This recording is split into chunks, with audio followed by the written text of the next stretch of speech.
यह बाघिन शैडो जल्द ही प्रसव करने वाली है। वह प्रसव पीड़ा के दर्द को सहन कर रही है, शरीर में कंपन के साथ। एक और बाघ शावक जन्म ले रहा है। पूरी तरह गीला यह शावक बेहद कमजोर और असहाय है। बाघिन अपने शिशु के शरीर से अमनियोटिक फ्लूइड को साफ करने के लिए उसे चाटती है। बाघ का घोंसला बहुत साधारण होता है, आमतौर पर चट्टानों की दरारों या घने झाड़ियों में बनाया जाता है या झाड़ीदार क्षेत्र जैसे प्राकृतिक छुपे हुए स्थान। शैडो ने झाड़ियों के बीच शावकों को जन्म दिया, जिससे उनके शरीर पर रेत चिपक सकती है। उन्हें अपनी आंखें खुलने में लगभग 10 दिनों का समय लगता है। जन्म के 45 मिनट बाद शावक उत्सुकता से रेंगने की कोशिश करता है। बाघिन अपने कमजोर शावक को अपने से दूर नहीं जाने देती। वह उसे मुंह में पकड़कर झाड़ियों में वापस ले जाती है।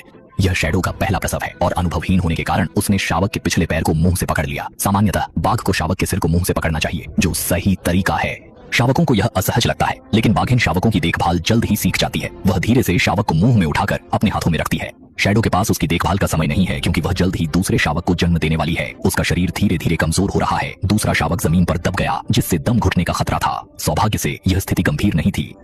बाघिन ने दूसरे शावक को चाटकर उसकी देखभाल की।